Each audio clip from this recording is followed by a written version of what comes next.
Hey up, ladies, gentlemen, boys, girls, innies, outies, and in betweeners. It's me, Dan. Welcome back to another PAP Reports, the bad bits. It's Tuesday, September 1st, 2020.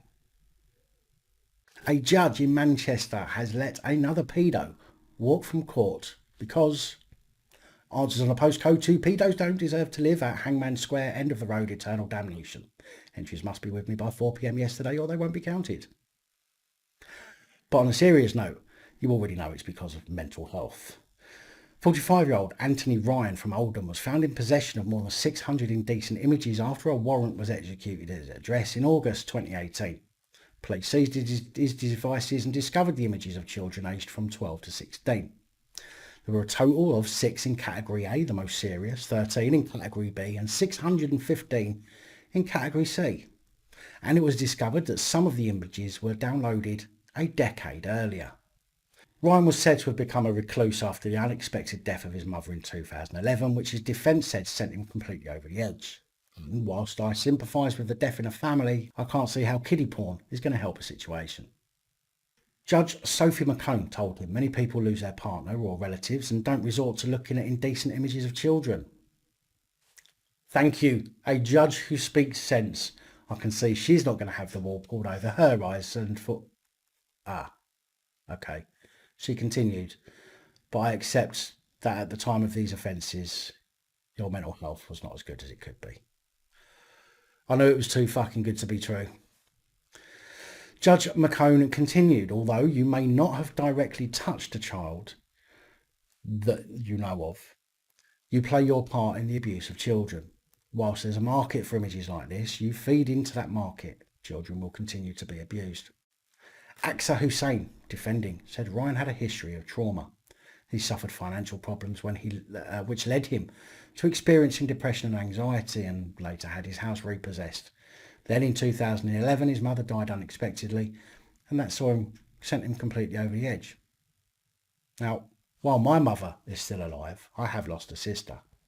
I've been homeless several times, sleeping in doorways. I have recurring depression, anxiety, and a diagnosed mental health problem. And I welcome any fucker to come and check my devices for this kind of sick shit, because you won't find any. And the reason you won't find any is because mental health and tough times is not a fucking reason to start getting off over children, you bunch of sick cunts. And the sooner these fucking pedo-protecting judges get that into their fucking heads, the quicker we can get these dangerous people off of our streets. The court was told that Ryan became a recluse and downloaded music, TV programmes and films, as well as the odd indecent image when he worked from home. In such a dark place, this was the only thing that brought him some comfort, Miss Hussein said. Comfort. Pulling yourself off over indecent images of a kid is not fucking comfort. His lawyer said Ryan was embarrassed at his actions, wished he never did it, and that he was remorseful. Ryan of Edmund Street, Shaw, Oldham, pleaded guilty to 6 counts of making indecent images of children, for which Judge Sophie McCone gave him 6 months in prison. Suspended for 18 months, and was ordered to complete 200 hours of unpaid work and 35 rehabilitation activity requirement days. Must also sign the sex offenders register for 10 years.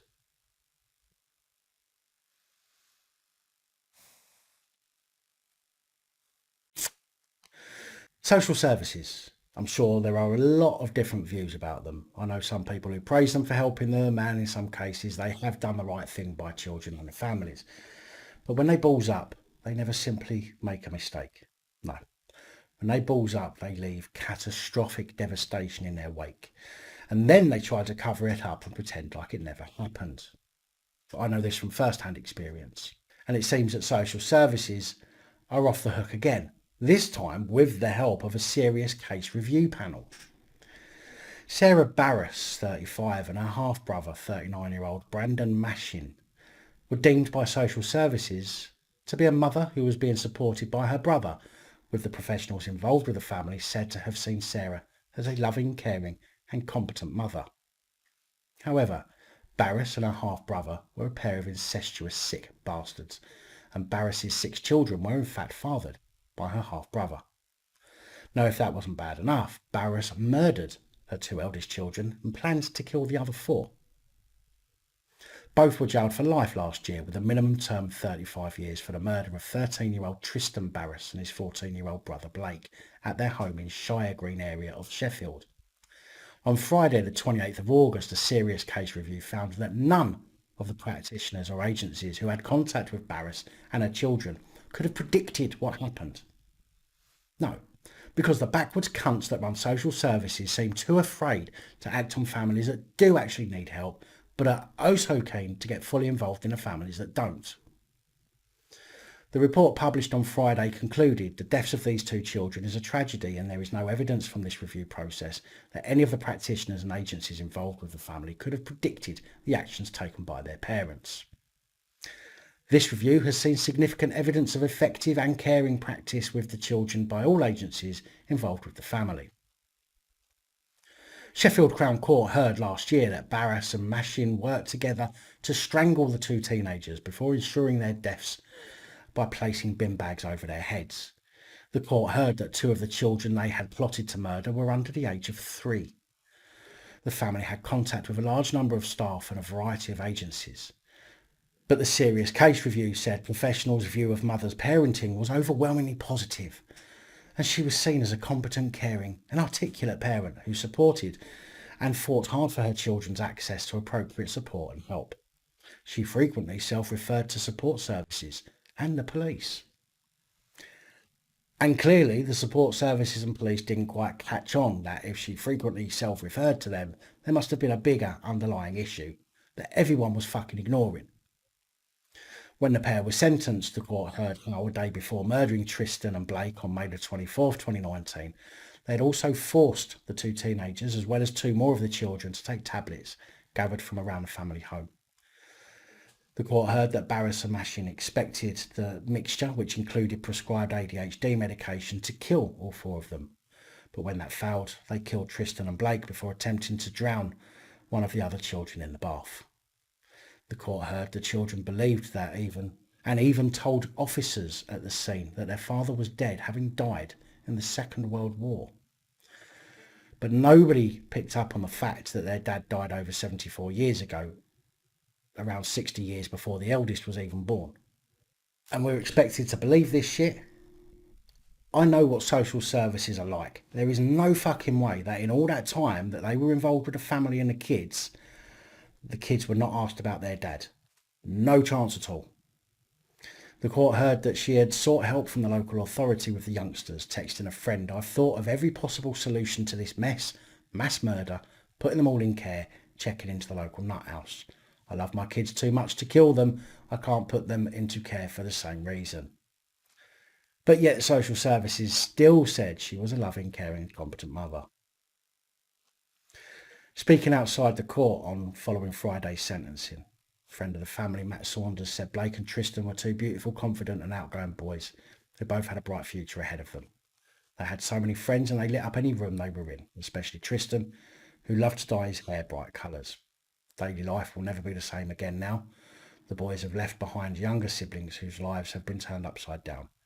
They adored their older brothers and they looked up to them. A piece of all our hearts died on the 24th of May 2019, which we will never get back. Blake and Tristan leave a huge empty void in our lives, and we did not get the chance to say goodbye.